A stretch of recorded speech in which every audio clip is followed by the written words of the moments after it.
इमाम हनीफा रहमतुल्लाह ताला का एक अजीब कारनामा है कवायद फ़िक़ह की तदवीन। कवायद फ़िक़ह के उसूल पहले बनाने हैं। इसकी मिसाल मैं अर्ज़ करता हूँ। कुरान करीम ने जिन चीज़ों के खाने की इजाज़त दी है वो चंद चीज़ें हैं, और अल्लाह के नबी अलैहि सलाम ने जिन चंद चीज़ों को तनावुल फरमाए वो भी चंद चीज़ें हैं। गंदुम, जौ, खजूरें, अंगूर, अनार और एक दो फल और हैं।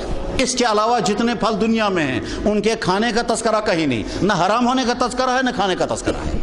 जितने अनाज दुनिया में खाए जा रहे हैं, जितने बीज दुनिया में खाए जा रहे हैं, कहीं नहीं। अल्लाह के नबी अलैहि सलाम ने ज़िंदगी में दाल कभी खाई ही नहीं है। अल्लाह के नबी अलैहि सलाम ने ये साग हमारा कभी खाया ही नहीं है। चावल उन्होंने देखा ही नहीं है।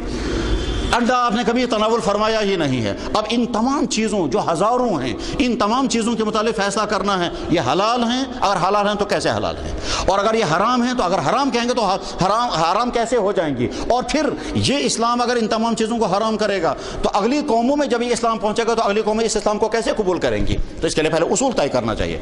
इमाम हनीफा रहमतुल्लाह ताला पहले शख्स हैं जिन्होंने उसूल वज़ा किया कि अल्लाह ने ये सारी कायनात इंसानों के लिए मुकर्रर, ये हलाल बनाई है सारी कायनात। अल अस्लु फिल अशिया अल इबाहा, सारी चीज़ें तुम्हारे लिए हलाल हैं।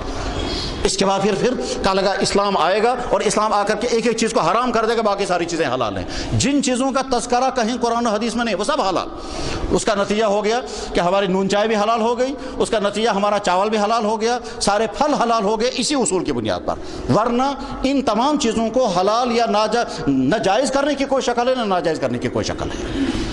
इमाम हनीफा रहमतुल्लाह ताला जब इज्तिहाद की मजलिस में बैठते थे और वो इज्तिहाद करते थे, उसके लिए सबसे पहले क़यास के ज़ाब्ते बनाने थे, और वो क़यास के ज़ाब्ते बनाने के बाद फिर इज्तिहाद के नतीजे में चीज़ों का फ़ैसला होता था। ये कितना मुश्किल काम है, इसको आसान करने के लिए मैं मिसाल समझाता हूँ।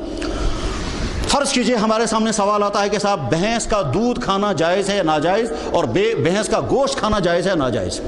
ज़ाहिर है हमें सबसे पहले कुरान करीम को देखना है। कुरान करीम में न भैंस का तस्करा कहीं है, न उसके हलाल होने का तस्करा है, न उसके हराम होने का तस्करा है। अहादीस को देखेंगे, जनाब रसूल अकरम सल्लल्लाहु अलैहि वसल्लम ने उसके न हलाल होने का तस्करा किया, न उसके हराम होने का तस्करा किया, न गोश्त खाने का तस्करा किया, न हराम होने का तस्करा किया। तो वहाँ से तो कोई रहनुमाई मिलने वाली नहीं। और फैसला करना है, अगर आपको हलाल कहना है तो उसके लिए भी उसूल चाहिए, अगर हराम कहना है तो उसके लिए भी उसूल चाहिए। तो क्या किया, तो इज्तिहाद किया। इज्तिहाद करने का तरीका ये होगा कि सबसे पहले ये देखा जाए वो कौन कौन से जानवर है जिन जानवरों का गोश्त अल्लाह के नबी ने हलाल कर दिया। का नंबर 1 ऊँट, नंबर 2 गाय, नंबर 3 बकरी और भेड़, और एक हदीस में घोड़े के मुतालिक भी है। बहरहाल ये हैं वो जानवर जिनका गोश्त इस्लाम ने हलाल कर दिया। वो कौन से जानवर है जिनका गोश्त इस्लाम ने हराम कर दिया। नंबर 1 गधा और तमाम जंगली दरिंदे। तो जंगली दरिंदों का गोश्त भी हराम कर दिया गया, गधे का गोश्त भी हराम कर दिया गया। गधे के गोश्त के हराम होने की हदीस बुखारी में मौजूद है। अब भैंस को या तो गधे की कैटेगरी में दाखिल करना है या गाय की कैटेगरी में लाना है। अगर गाय की कैटेगरी में लाएंगे तो हलाल हो जाएगा, और अगर उसकी कैटेगरी में चला जाएगा तो हराम हो जाएगा। तो अब मुज्तहिद जब इज्तिहाद करने बैठता है तो वो गौर करता है पहले जितने जानवरों का गोश्त हलाल कर दिया गया उन जानवरों में ऐसी कौन सी चीज़ जो हर जगह पाई जाती है। का देखा गया कि एक तो इन तमाम जानवरों में खुसूसियत पाई जाती है ये घरेलू जानवर है। दूसरे इन तमाम जानवर में खुसूसियत पाई जाती है ये जुगाली करते हैं, ड्रामुन जुगाली करते हैं ये। ठीक, भैंस के बारे में देखेंगे साहब ये ऐसी है या नहीं, क्या हाँ, एक तो ये घरों में पाए जाने वाला जानवर, जंगली जानवर नहीं है। दूसरे ये भी ड्रामुन करता है। तीसरे वो जानवर जो हलाल हैं उन जानवर वो गोबर देते हैं, ये भी गोबर देता है। वो 4 थनों से दूध देता है, ये भी 4 थनों से दूध देते हैं। गाय घास खाने वाला जानवर, ये भी घास खाने वाला जानवर है। उसका जो मेल फीमेल के क्रॉस का सिस्टम है इनका भी वही सिस्टम है।